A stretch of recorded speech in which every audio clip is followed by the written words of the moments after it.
શ્રી રામ જય રામ જય જય રામ ઓમ શ્રી રામ જય રામ જય જય રામ ઓમ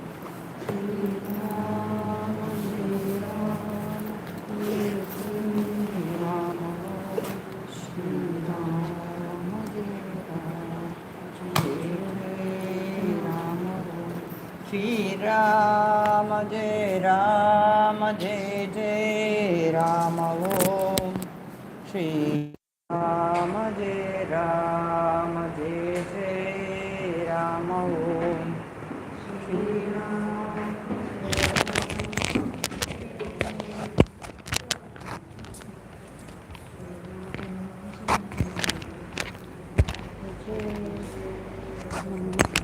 શ્રી રામ જય રામ જય જય રામ ઓમ શ્રી રામ જય રામ જય જય રામ ઓમ શ્રી રામ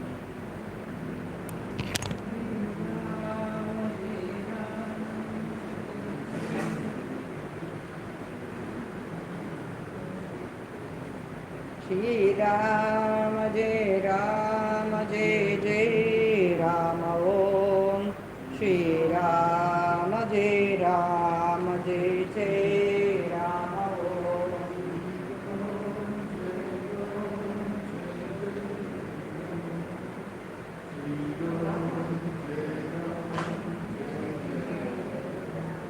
શ્રી રામ જય રામ જય જય રામ ઓમ શ્રી રામ જય રામ જય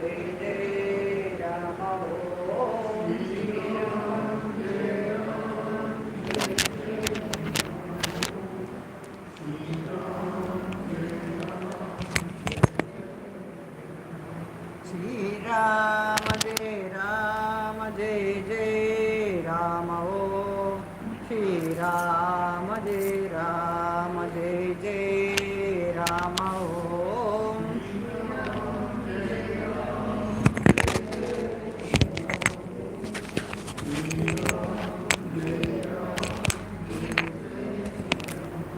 શ્રી રામ જય રામ જય જય રામ ઓમ શ્રી રામ જય રામ જય જય રામ ઓમ શ્રી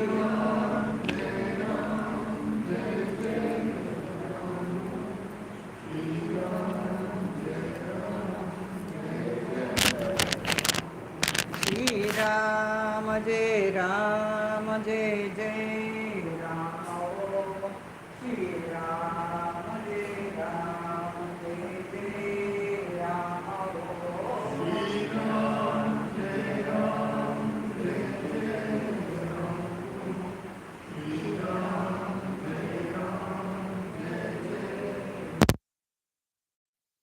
રામ જય રામ જય જય રામ ઓમ શ્રી રામ જય રામ જય જય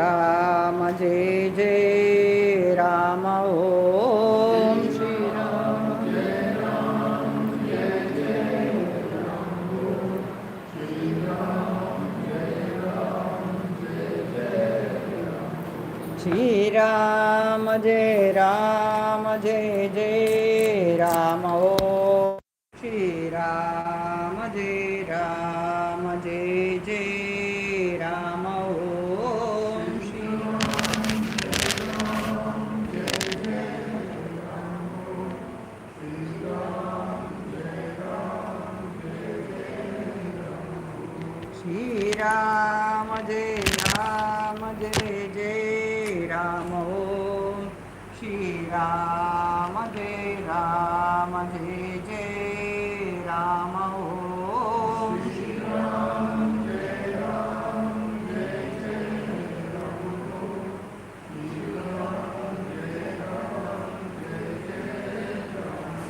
શ્રી રામ જય રામ જય જય રામ ઓમ શ્રી રામ જય રામ જય જય રામ ઓમ શ્રી રામ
जय जय राम ओम श्री राम जय जय राम ओम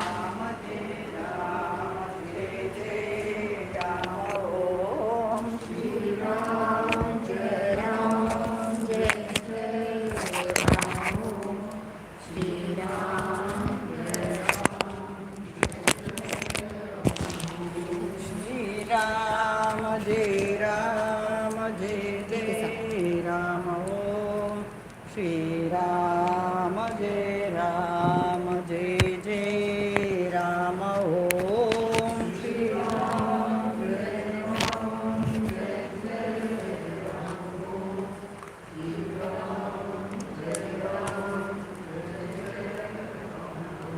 श्री राम जय जय राम ओम श्री राम जय जय राम ओम Shri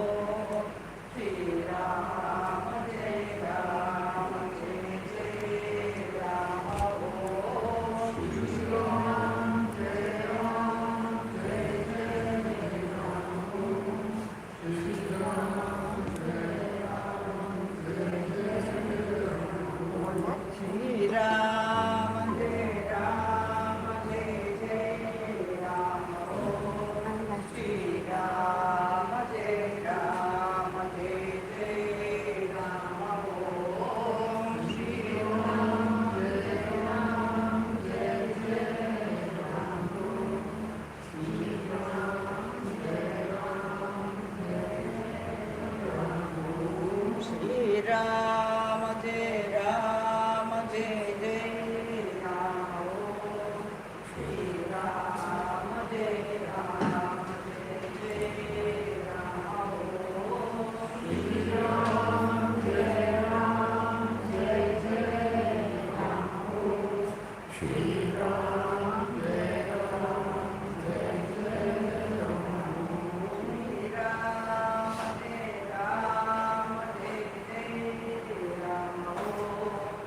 Shri Ram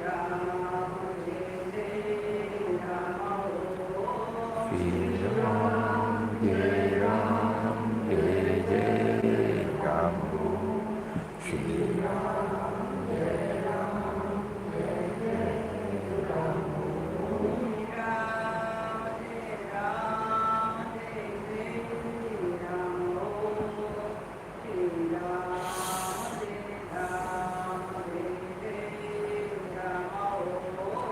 Shri Ram, Jai Ram, Jai Jai Ram.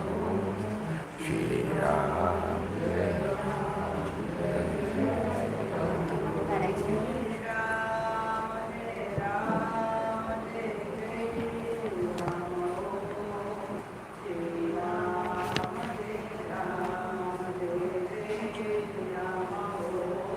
Shri Ram, Jai Ram, Jai Jai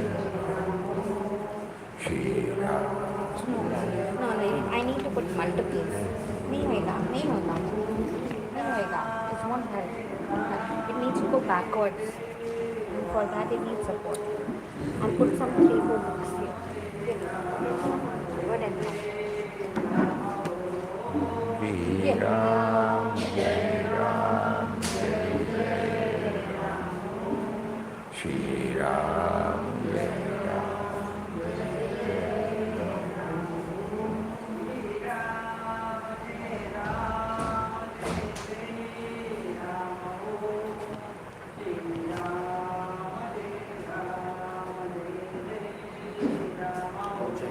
make a Shri sentence, okay? Ram, Thank you very Jai much. Ram, Jai Jai Swamiji Shri Swamiji நேற்று கொஞ்சம் ரொம்ப ஸ்பீடாக பண்ணாலே எனக்கு தெரியாது, எடுத்துக்க முடியாது எந்த இன்சிடென்ட். எனக்கு ஒருத்தர் படிச்சு காமிக்கலாம் நீங்கள் எழுதி.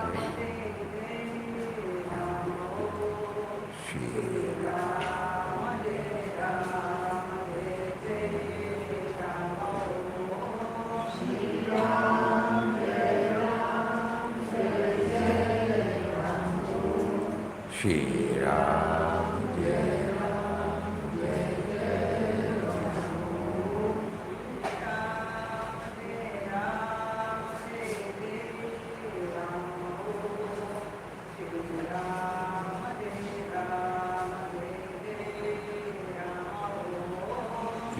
Ram, Shri Ram, Jai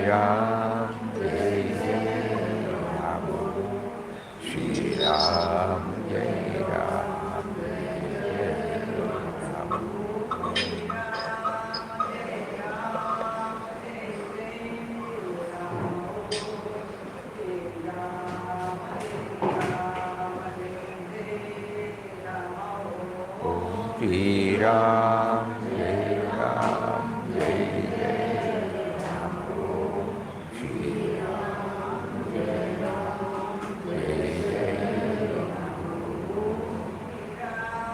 Ram.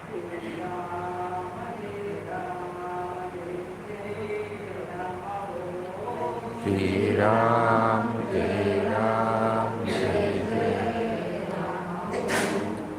Ram. Shri Ram, Jai Ram, Jai Jai Shri Ram, Jai Ram, Jai Jai Ram.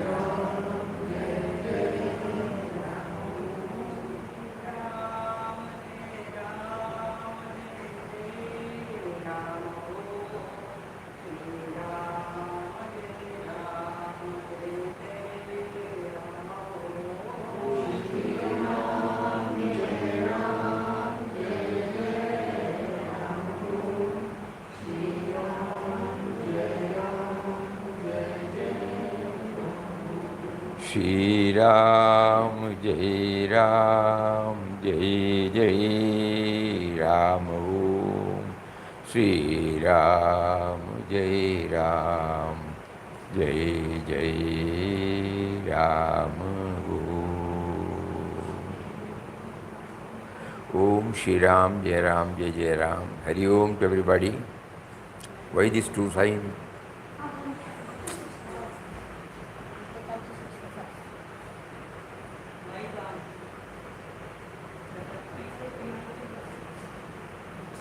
Nobody else has come. No, not many today. Hari Om, Hari Om, Hari Om.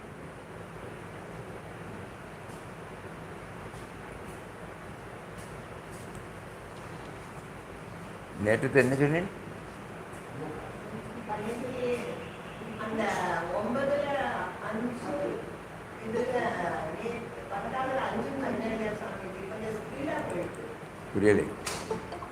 9ஆம் அத்தியாயத்துல இருங்க. நிமித்தி வரை கொஞ்சம் வித்தியாசம். 9ல் 22வது 22nd Ananya சிந்தனை. that we changed.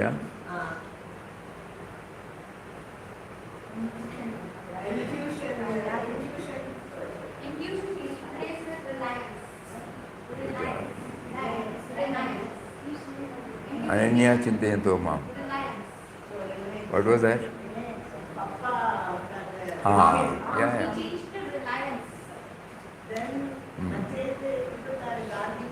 And that we have to correct. I changed it here, Swami. Eh? I changed it here. Changed it. I changed it. You just come You here. have to put it there, yeah. You have to put it there. It's all right. No. Then otherwise over, yeah. This is the 9th one, repetition because yesterday it was little faster. Yesterday it was faster.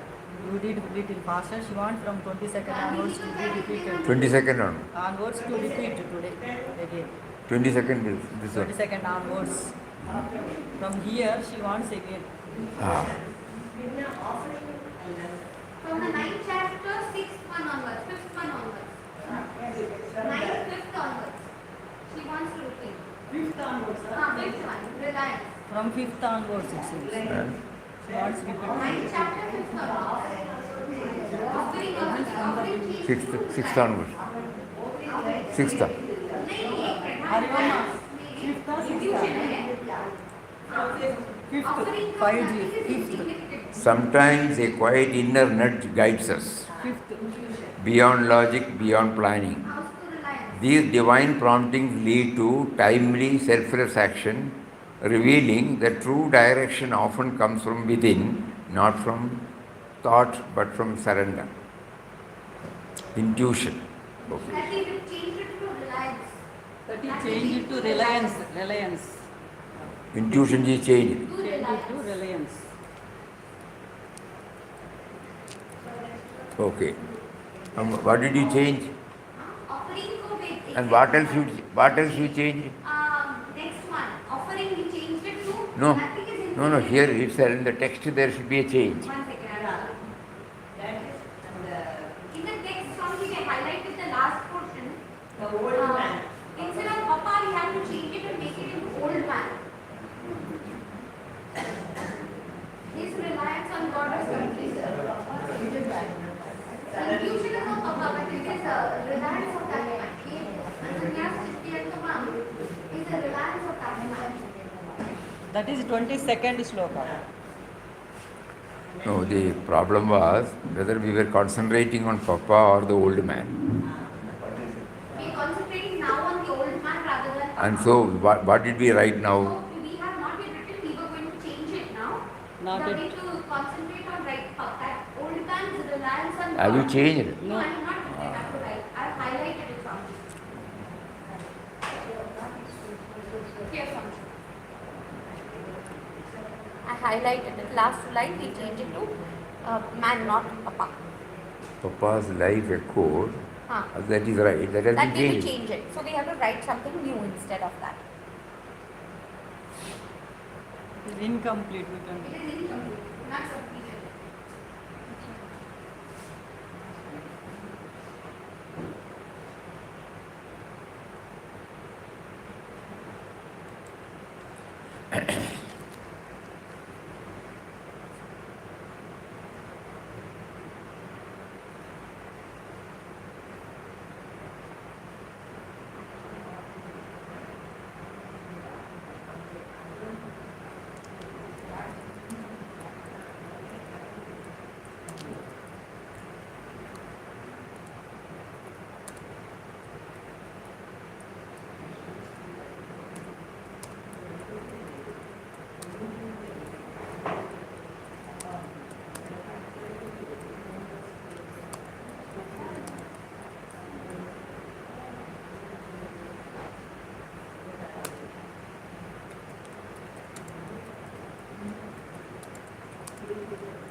The elderly man was purely, totally relying on God's grace only, which resulted in prompting Papa to seek for alms and ultimately passing it on to the elderly man.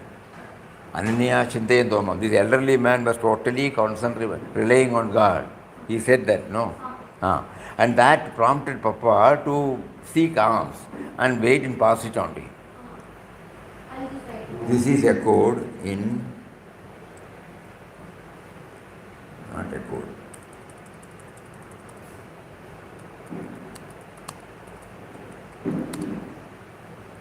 This is what the shloka.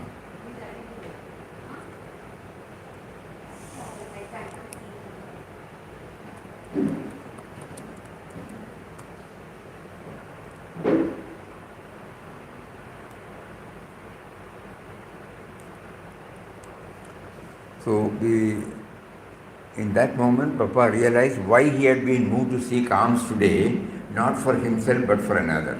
So before that, the elderly man, at once Papa beckoned the old man. Following a silent prompting from him, he handed over the entire bundle.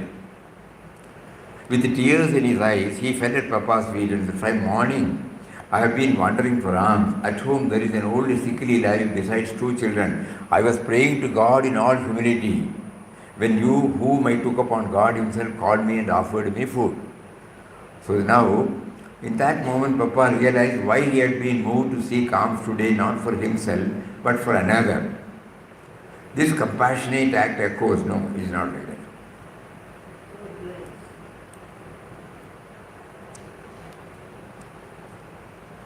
The elderly man was purely, totally relying on God's grace only, which resulted in prompting Papa to seek for alms and ultimately passing it on to the elderly man. This is what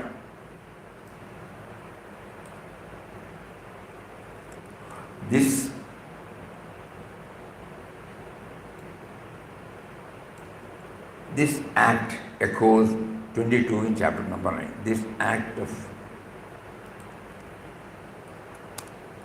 the elderly man and Papa echoes sloka number 22 of 9. That means when he was intensely, totally relying on on God, on that day, God immediately prompted Papa to seek for alms. Normally he will not say anything. On that particular day, seek for alms and wait. God arranged that some youngster invites Papa. He was sitting there. Then he saw the elderly man. Then the elderly man came and Papa handed it over to him. It's all because the elderly man's Ananya Chintayan Tomam Yajana Paribas. Okay?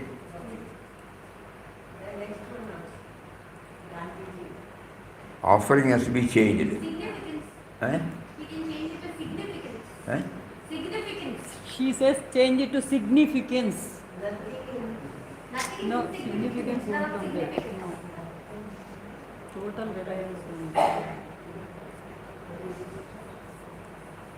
his prayer was No, the pencil, small pencil, no.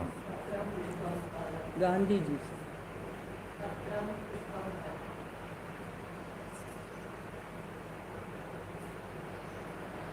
An offering is fine for Eh? offering is fine. It is an offering. Offering is okay, she says.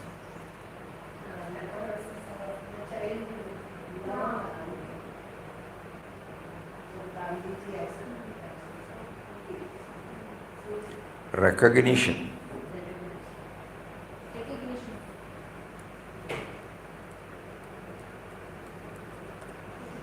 Acknowledging recognition.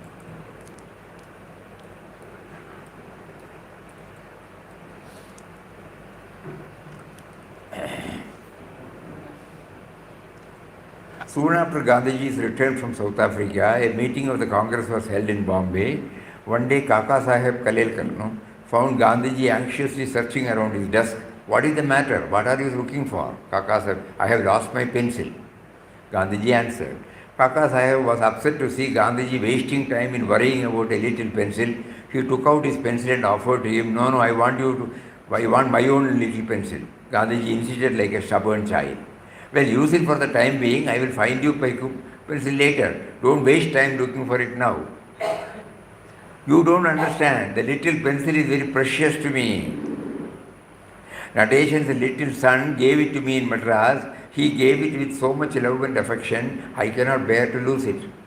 Kaka Sahib joined Gandhiji in the search, and soon they found it, a tiny piece, barely 2 inches long. But Gandhiji was delighted to get it back. To him, it was no ordinary pencil. It was the token of a child's love, and to Gandhiji, a child's love was very precious. Precious. Eh? Precious.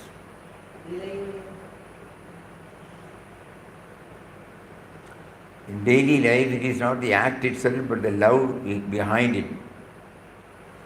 Why not be changed to precious? Precious, Gandhiji's. Sorry. Now it joins. Other sloka.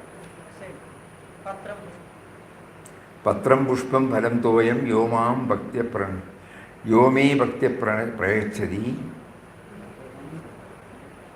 If one offers to me with devotion a leaf, a flower, a fruit, or even water, I delightfully partake of that item offered with love by my devotee in pure consciousness. Every action, no matter how small, is an opportunity to connect with the divine through pure intention. A simple gesture like a smile or a helping hand becomes sacred when offered with devotion. It is not in the action itself, but the love that adds true value to it. Okay. In Mumbai, a remarkable network of Dabbawalas quietly perform a daily miracle. Around 5,000 Dabbawalas collect hot lunches from home and deliver nearly 2 lakh tiffin boxes to office with incredible precision, achieving 6 sigma accuracy, meaning just one error in 6 million. 6 million means 60 lakhs.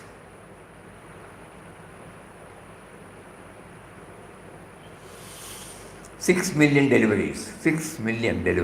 Out of these 2 lakhs delivery, 2 lakhs nothing.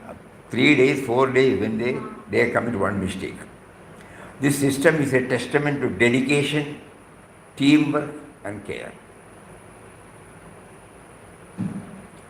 Recently, they extended their mission with the Share Your Food network, donating leftover food to homeless and street children. This act reflects a deeper understanding. Everything we do flows from the first cause and deserves to be done with love, perfection, dedication, gratitude. This is the message implied in 27. Yat karoshi, yat ashrasi, yat jushoshi, tadasi yat parasyasya kaunteya tatakkuruva madarpanam. Whatever, tatkurushva madarpanam. Whatever you do, whatever you eat, whatever you offer as oblation to the sacred fire, whatever you bestow as a gift, whatever austerities you perform, do them as an offering to me. Dabbawala. In this spirit, even the simplest delivery or meal becomes an offering to the divine. When we honor the souls, every task, every relationship, every act of service becomes sacred.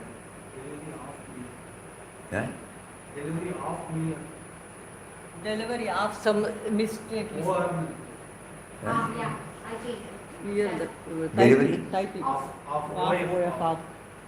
Delivery the of. ordering. In the last paragraph of page 21. Delivery In this spirit, even the simplest delivery, of OF instead of OR. no, delivery or meal.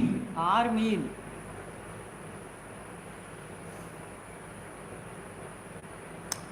Not only to this, if you connect to that, off comes. Not only delivery, if you offer a meal with that bhavana, with an offering to the divine.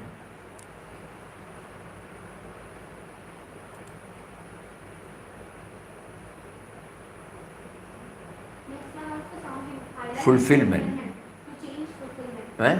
Yesterday Swamiji said we change fulfillment. Yesterday Swamiji felt we will change the fulfillment into In a quiet town in Tamil Nadu, there lived an old man named Kupuswami, who had been sweeping the front yard of the local temple for over 30 years. That should be changed, no? Okay. Every morning before sunrise, he would arrive with his broom, begin cleaning the path for devotees. Rain or shine, he never missed a day. One day, a curious pilgrim approached him and asked, "Why do you keep this at your age? Don't you feel unnoticed or unrewarded?" Kupaswami smiled, folded his hands, and replied, "I do not seek for the priest, or for the temple trustees, or even for the devotees. I sweep because I believe the Lord should walk on a clean path when he enters his own home." His answer was simple but deeply moving. He never sought recognition or reward. His act was small in the eyes of the world, but it was done without ego, without expectation, with total dedication. For him, sweeping was an act of worship, a surrender of karma. In doing so, Kupaswami had unknowingly lived the message of Gita in 28. Shubha Shubha Baler. Alairevam.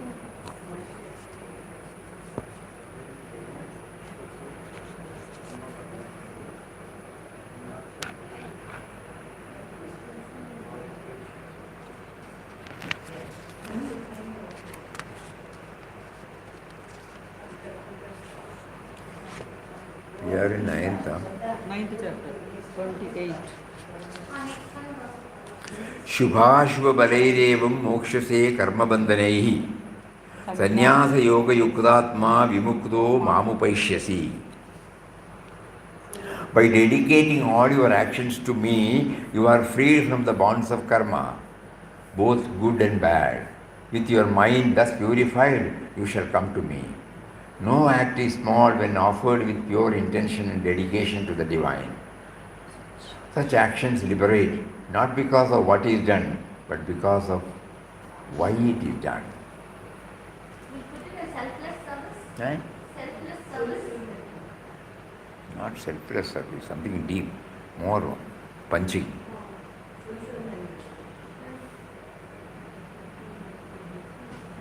Fulfillment is okay. Okay, then be connected with it. Okay. We try to. Chapter number 9, sloka number 29, oneness. I think that oneness oneness is right, but something else. You said same to all. Eh? Yesterday. You said same to all. Same to all. Some word we could think of to make it. No, the tally, samoham sarvabhudeshu means, yeah, oneness. But something else, some point. What we become is shaped not justly by what life offers, but by how we receive it. Openness, humility, inner readiness turn simple moments into turning points. It is the quiet receptivity within that allows the extraordinary to unfold. During the first monsoon rain, Tara, a wise village teacher, asked her student to observe raindrops falling on different places: a cornfield, a desert bush, a gutter, and an oyster. Later she explained, though the rain fell equally, each drop had a different outcome. Grain, cornfield means grain. A desert bush means thorn will come. A gutter means filth. Oyster means pearl, depending on where it landed. The rain did not choose. The result was shaped by the receiver. Tara then shared a deeper truth. God's grace is impartial, flowing to all alike, but only those with open and pure hearts can transform it into something precious. I think yesterday we said impartial, Impartial or equality? Receptibility, so Uniform. receptibility, because that is more important, no? Receptibility. Should be Receptibility, not receptibility. Here it is. Because grace is same. She's saying uniformity. God's grace is uniform. Here teaching reflects the essence. Samoham sarvabhudeshu name dveshti. Samoham sarvabhudeshu name dveshyosti na priyaha ye bhajanti tu mam bhaktya mayite teshu chapyaham. I am equally disposed to all living beings. Actually, equality. Eh? Equality. Okay, equality. I am neither inimical nor partial. It's the same in Impartial would be better. impartial. Impartial. Impartial.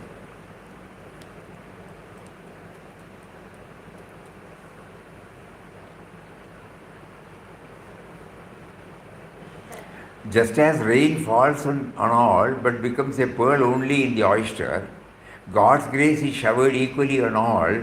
Those who worship the self with devotion come to rediscover that the worshippers themselves.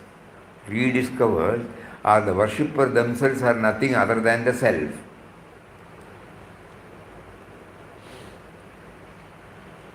That is worshipped by them.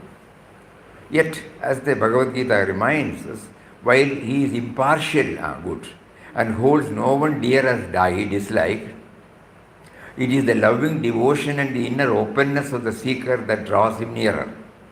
The transformation does not depend on the giver, but on the heart that receives. Let us strive to make our hearts like an oyster, pure, open, receptive, so that divine grace may shape our lives into something truly beautiful and sacred. Samoham sarvabhuteshu. Okay. And 10th is redemption. True compassion separates the deed from the doer. Correcting the act while still offering love and a chance to change. Redemption begins with a door open, not a sentence passed. At Anand Ashram, Puja Mataji Krishnabai employed carpenters to help build shelters for the homeless. One day it was discovered that they had been secretly using ashram materials to make and sell boxes for personal gain. Deeply hurt by this breach of trust, Mataji asked them not to return.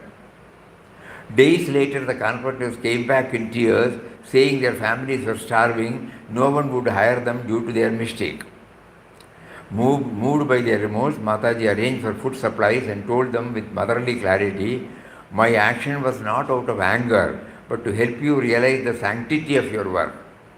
If you have truly repented, you may return." Humbled and transformed, the carpenters resumed their work with sincerity and gratitude, a true moment of redemption through compassion. This is reflected in 30 and 31. अपिचेत्सु दुराचारो भजते माम अन्य भाग साधुरेव स मंतव्या सम्यक व्यवसितो हि सा क्षिप्रं भवति धर्मात्मा श्वशच्छान्तिं निगच्छति कौन्तेय प्रतिजानीहि नमे भक्त प्रणश्यति. The last line is very important. Name bhakta pranashati. My devotee never perishes. Whatever may be his nonsense, he will never perish. So through Mataji's, it is brought it out. Even if a person of very bad conduct, Durajaro, worships me with unwavering devotion, he is to be regarded as righteous, for he has rightly resolved. He soon becomes virtuous and attains lasting peace. O son of Kunti, declare it boldly, my devotee never perishes. Mataji's response echoed the Gita spirit of divine compassion, where true leadership seeks to lift, not reject. She chose restoration over retribution, showing that sincere repentance can redeem even the fallen. Like the Lord's assurance, she affirmed that no earnest seeker is ever abandoned. So that is how the 9th chapter ended. So we now move to the 10th.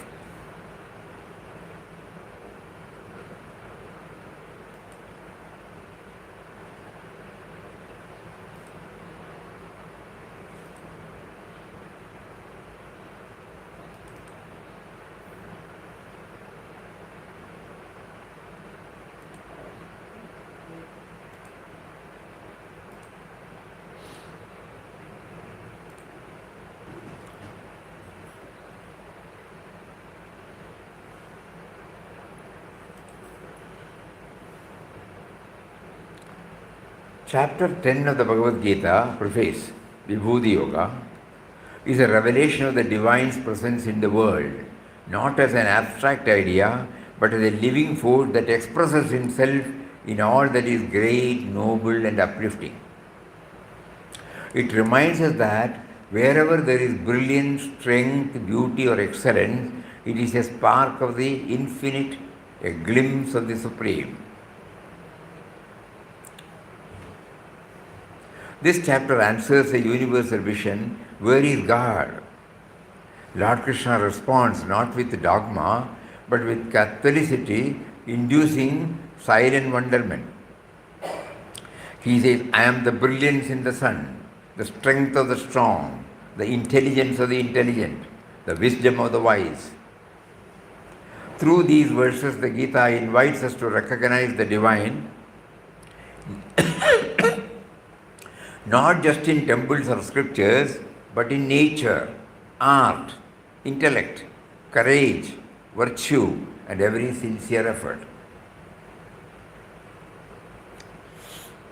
That is why this 10th and 11th, Vinobaji used to beautifully bring it out. It easily connects us with the God dimension. Whenever somebody performs a brilliant act, somebody performs a brilliant dedication, the space, recently, what Smita.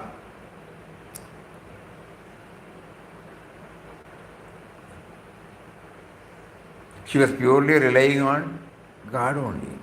And she was in stage. They went for a short duration. Ultimately, it got extended in the space. But she was not perturbed.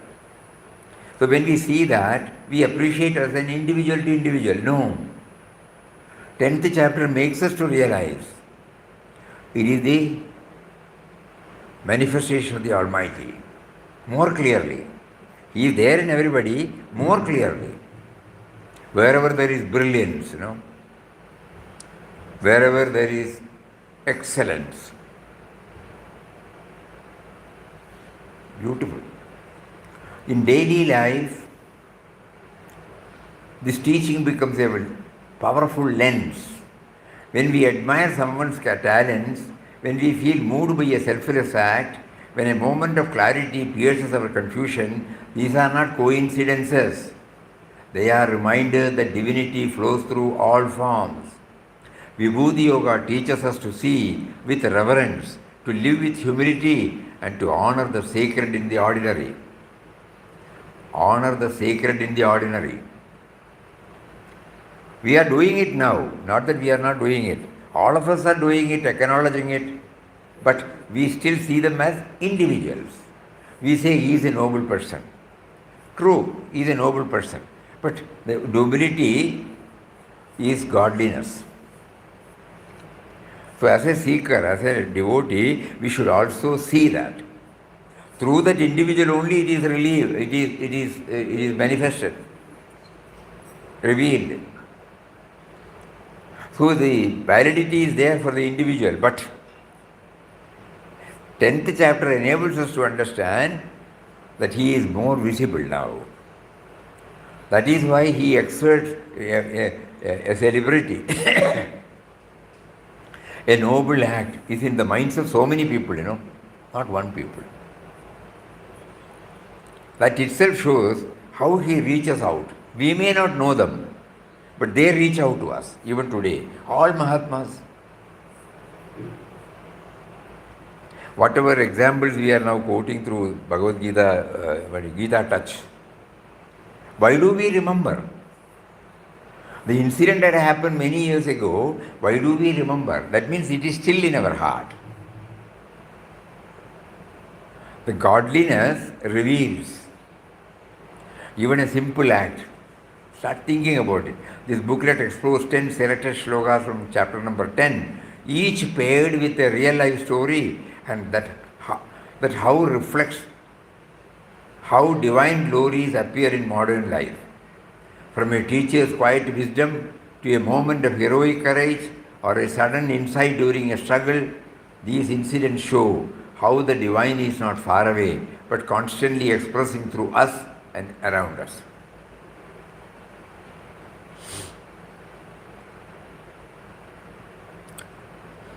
Good old teachers, yes.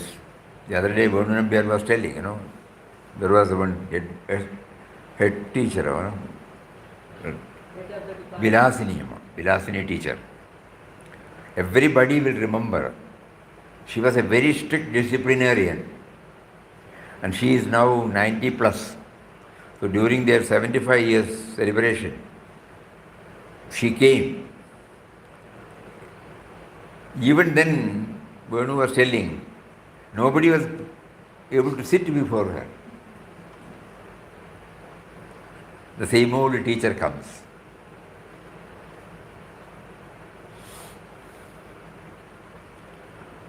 Themes such as gratitude, perspective, discernment, humility, and awe come alive in these stories. We realize that recognizing the divine in others is the first step towards uncovering it within ourselves. As we shift from ego awareness to God awareness, our action becomes more meaningful, our vision more expansive. Chapter 10 is not just about the glories of God, it is about learning to notice them. It is about learning to notice them. In doing so, we move from seeing life as random and divided to recognizing its unity, beauty, and purpose.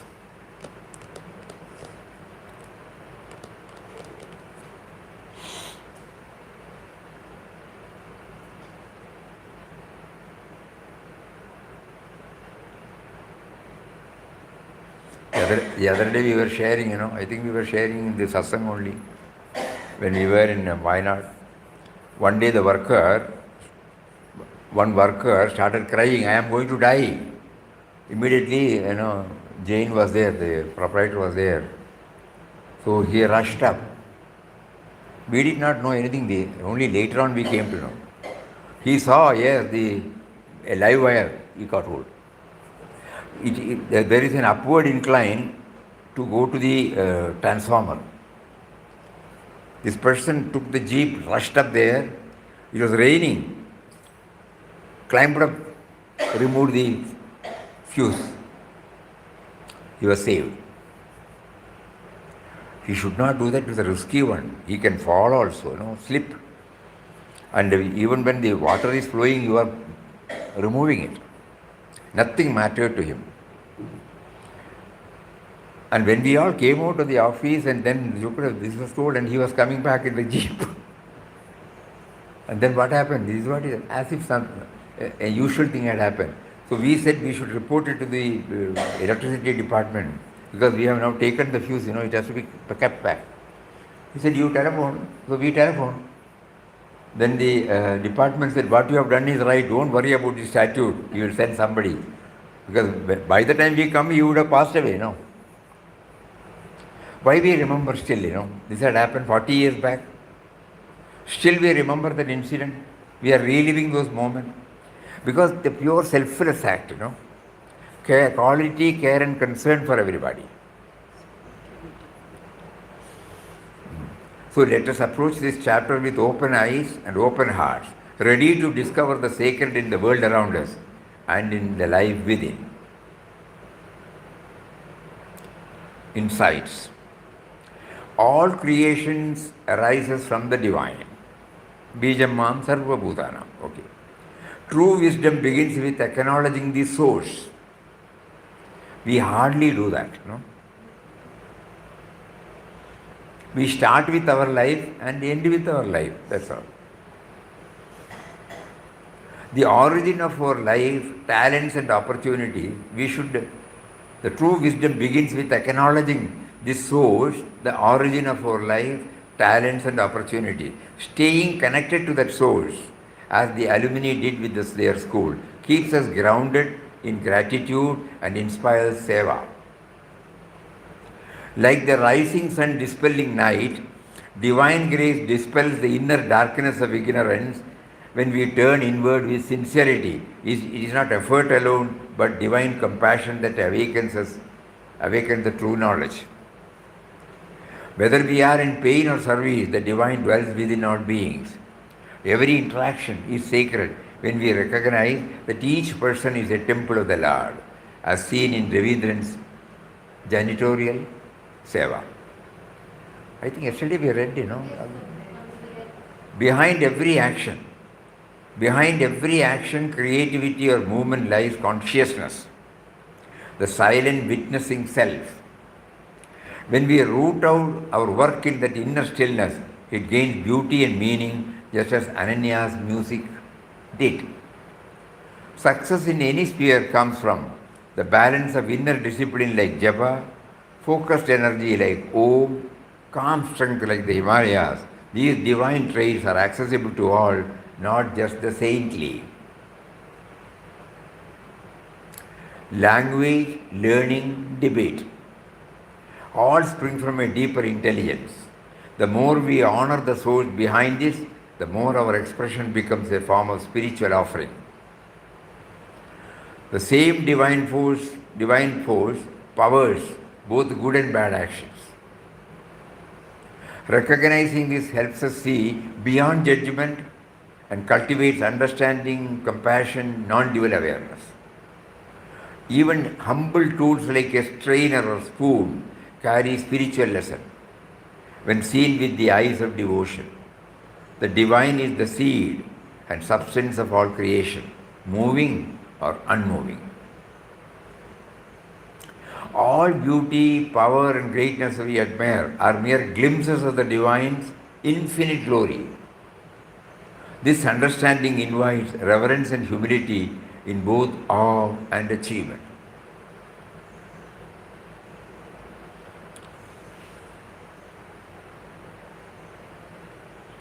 Vismayam nasti.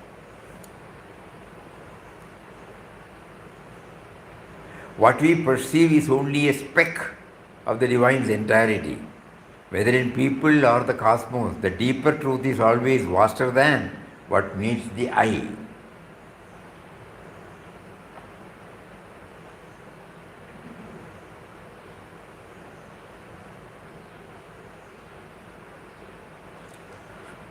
So, slogan number 8.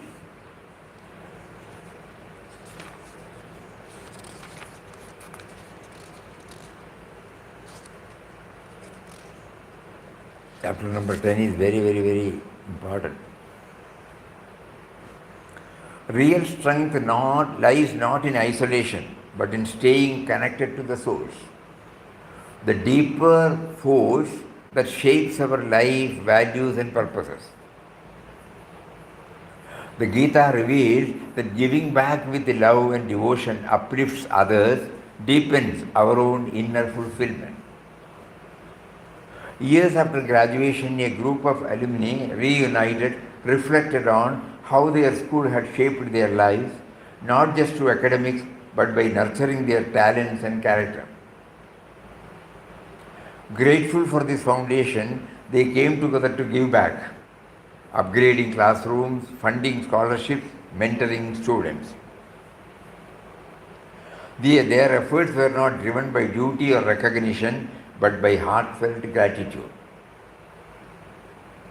They saw the school as the root of their growth and responded with reverence.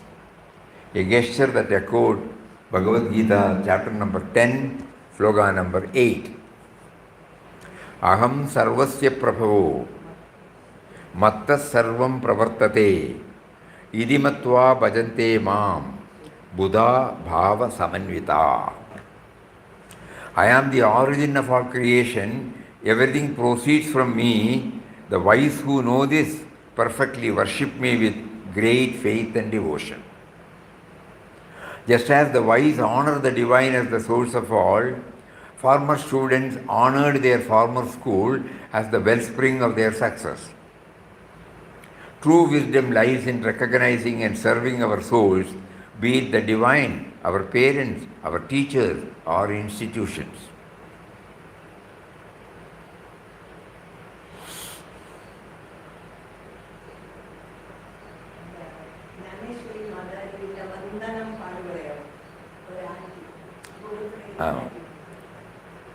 We were remembering, I think it must be 10 years back or 15 years back, we went to Wayanad and we had to go to a place.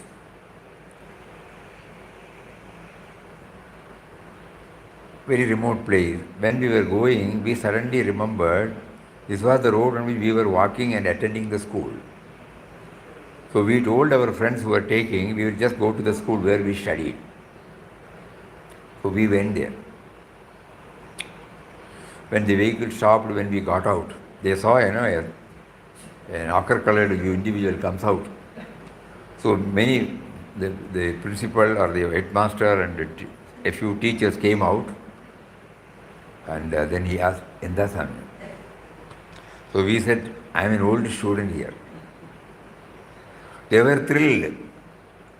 So they said, "Yes, come on, please sit down." I said, "No, I would like to see the place." So then there were a lot of photos of old SSLC batch. So he asked which year. So when we said it was 58, 59 batch, they said we were not born.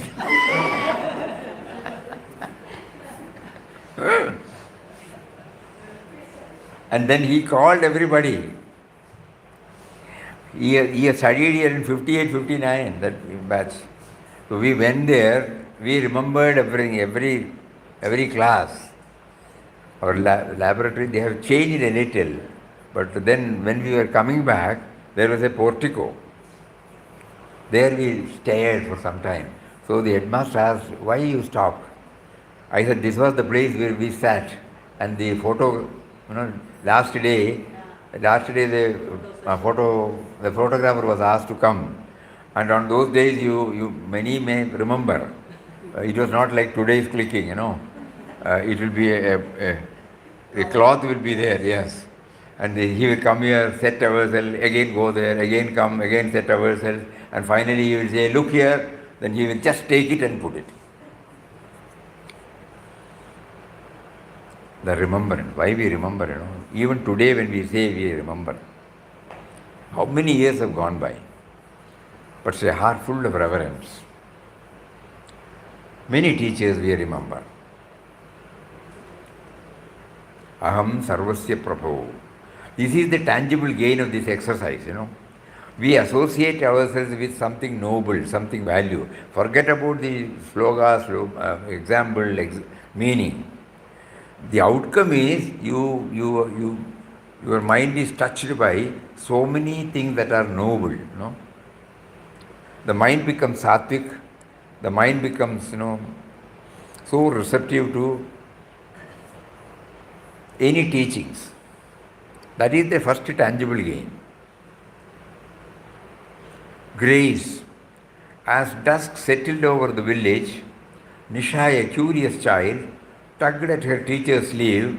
"Where does the sun go at night?" she asked, eyes wide with wonder. Prema, the teacher, smiled, pointing to the deepening sky. "The sun never truly leaves.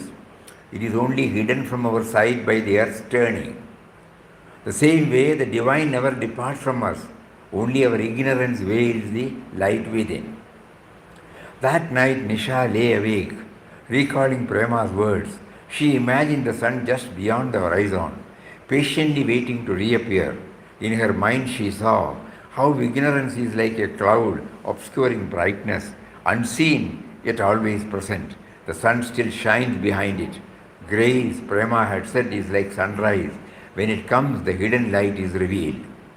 Over the following days, Nisha practiced quiet observation, noticing how shadows dissolved when light entered a room, how understanding dispelled confusion. She realized that when the mind is refined, when it is open, receptive, free of undue desires, it welcomes the dawning of wisdom. In such a state, the self, which is always present but hidden by helpful habits of thought, becomes unveiled. Prema added, darkness vanishes when light arrives. Ignorance disappears when divine wisdom enters the heart. It is out of compassion that the divine dwells within us, ready to dispel the veil over whenever we turn inward with sincerity. In this story, Prema's words echoed the theme of slogan number 11. Teshamevanugambartam aham ajnanajam tamaha nashayamyatmabhavasto jnana-deepena bhasvata. Jnana-deepena bhasvata. When you become aware of bhasvata means the light comes out, illumines. Out of compassion for them, I, dwelling in their hearts, destroy the darkness of destroy the darkness born of ignorance by the luminous lamp of knowledge. Just as Nisha learned that the sun never truly vanishes, the shloka reveals how the divine light remains ever within us, only hidden by ignorance. When the heart turns inward with sincerity, grace removes the veil and the light of wisdom gently begins to shine.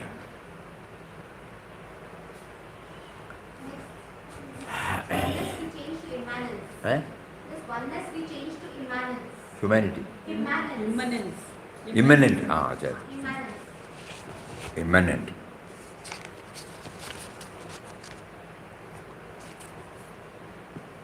In the corridors of a city hospital, people hurried past each other, each absorbed in their own worries.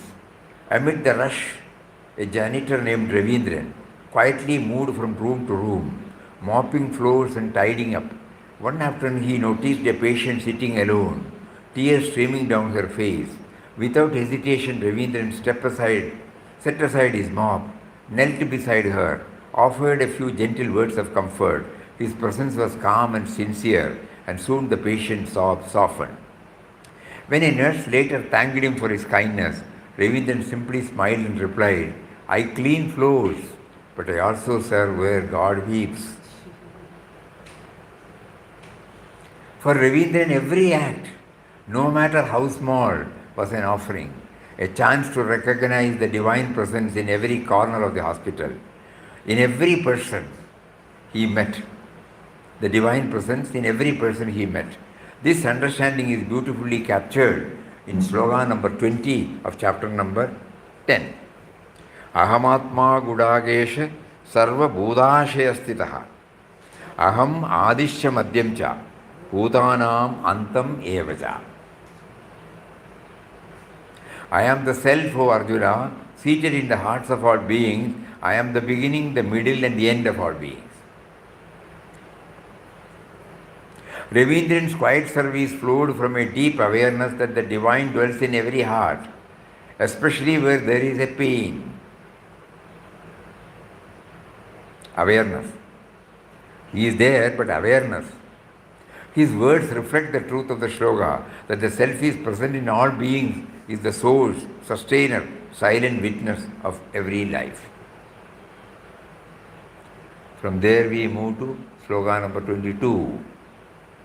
Did we change that oneness? We change to immanence. Huh? Change it. She said change it. Immanence. It has come there. Immanent. Nowadays it's very difficult to No, hear. I am coming here. No.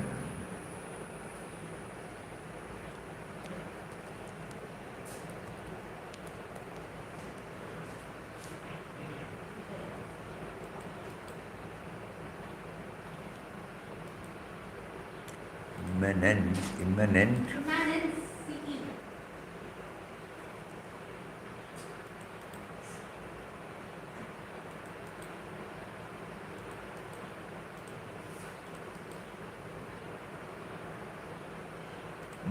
Let us see. Ananya was gifted with a gifted musician whose performance has left audiences spellbound.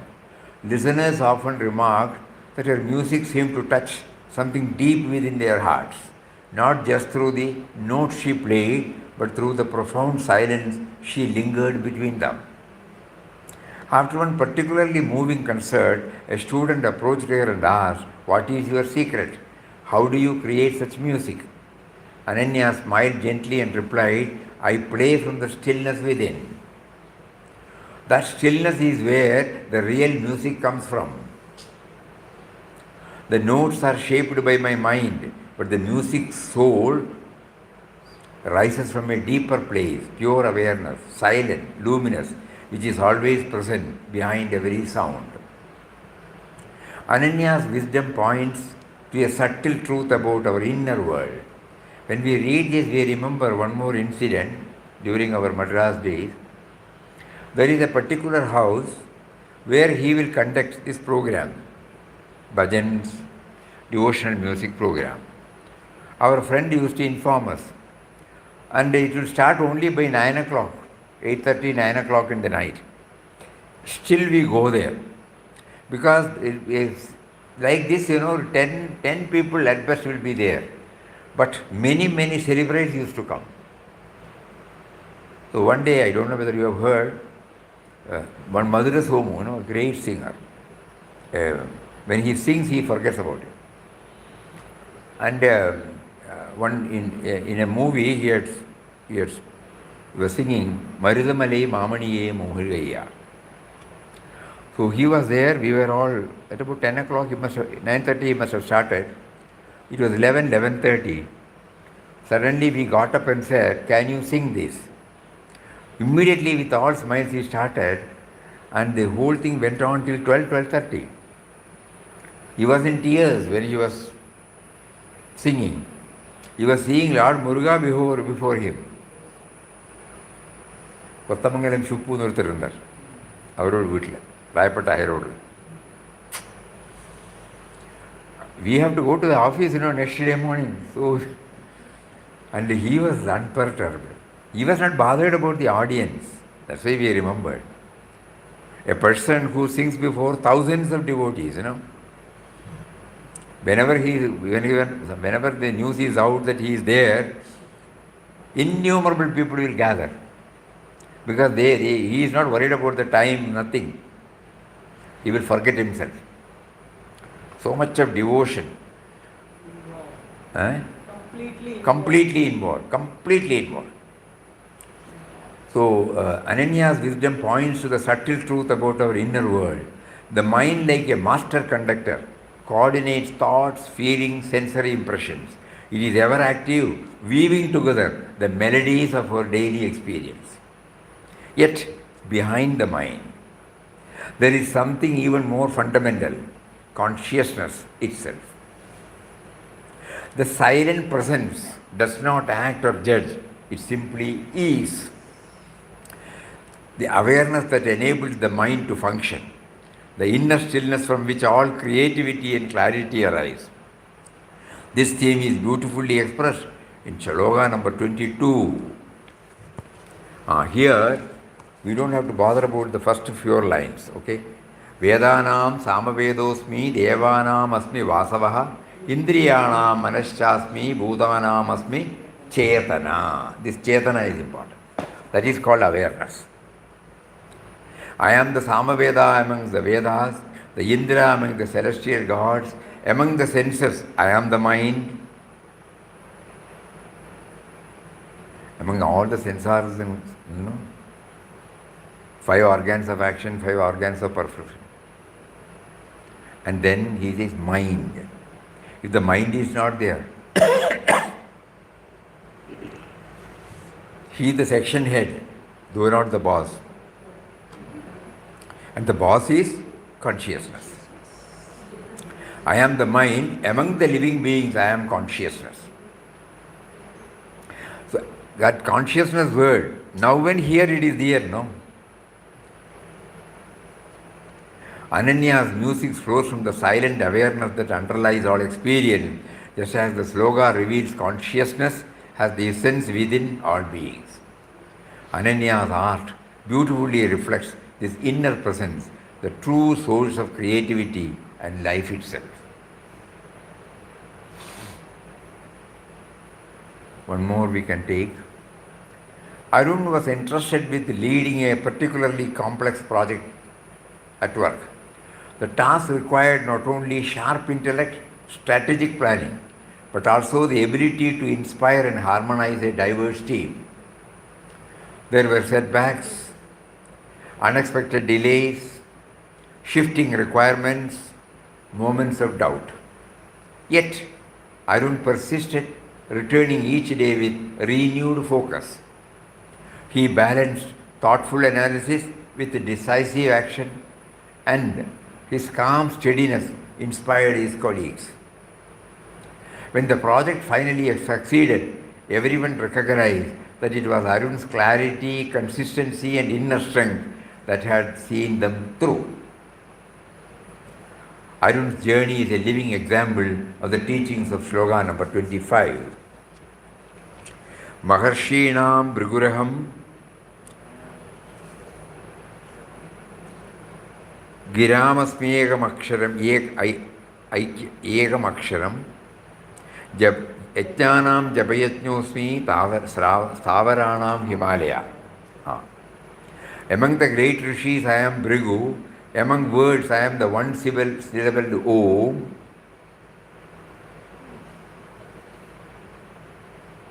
Among sacrifices I am the sacrifice of silent repetition, Yajnanam Japayatnyosmi. Among immovable things I am the Himalayas. Arun's clarity of vision like Om, his steady and disciplined effort like Japa, his calm and grounded presence like Himalayas brought his team through the challenges to success. We are trying to interpret the shloka in the modern context.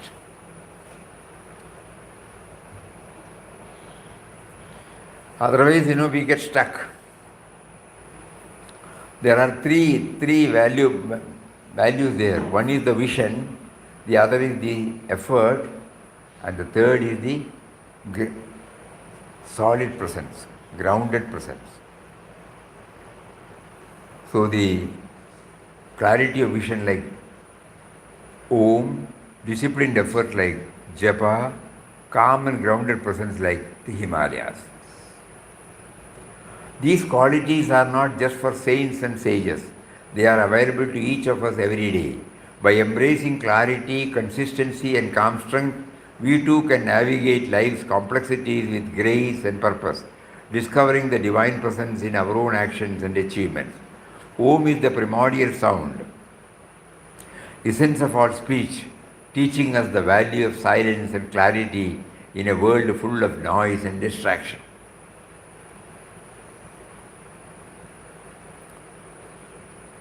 Oh, the mouth opens, and ends. So, akara and makara. And in between, the ukara. So, that is the primordial.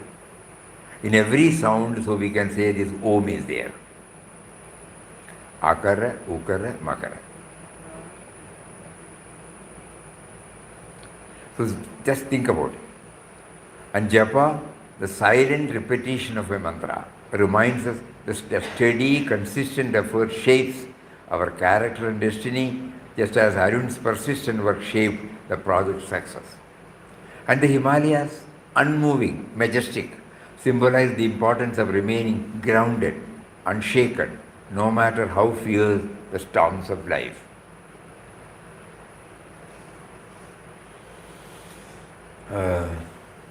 Balance, we will take it up tomorrow. One more thing we would like to add.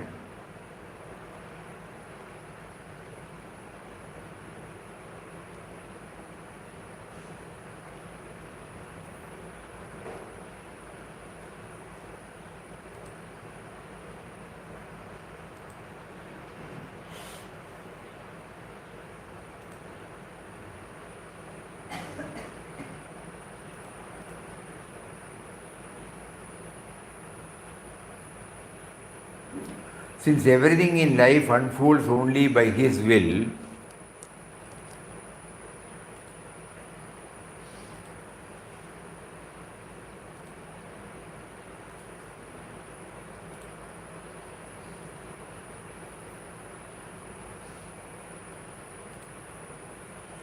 whatever He makes us witness, know or experience is also His gift. Each experience therefore carries a lesson. If only we receive it in that spirit, We put a label, good, bad, comfortable, not comfortable, favorable, not favorable, gain, loss. But each experience therefore carries a lesson. If only we receive it in the spirit. With this inner outlook, we begin to understand the spirit of the Bhagavad Gita shlokas through examples linked to them, rather than by merely analyzing their intellectual connections. If the intellect starts working, we may find some disconnect. That is not the purpose of this particular effort. Our idea is not to learn the slogas or the meaning. Our idea is to connect ourselves with the theme contained in the sloga related to the modern day. Because this was revealed 6,000 years ago and we are in 2025 now. So unless we link and connect it, it will become only a knowledge. We can mug up slogas, we can give lectures, that is also valid. So here we should know, rather than merely analyzing their intellectual connections, still we are trying our level best to connect it also. So this may be kept in mind while going through this example. Something approximating to the theme, not directly to the theme. Hari more about it tomorrow. Hari Om. Om Shri Ram Jai Ram Jai Jai Ram Om Shri Ram Jai Ram Jai Jai Ram Om.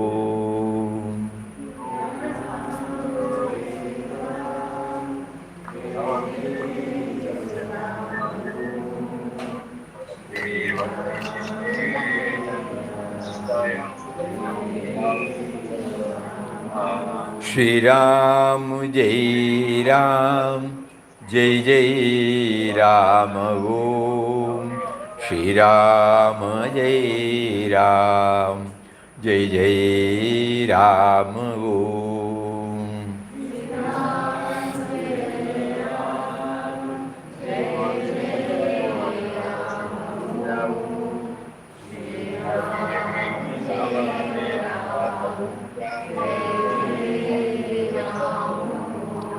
Shri Ram Jai Ram Jai Jai Ram Om.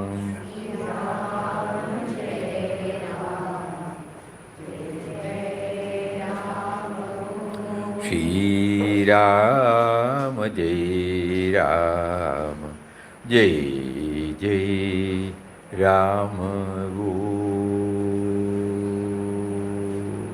Om Shri Ram Jai Ram Jai Jai Ram. Hari Om to everybody. Pranam Swamiji. Pranam, pranam, pranam. Pranam, pranam, pranam. Pranam to everybody. Pranam Swamiji. Pranam, pranam.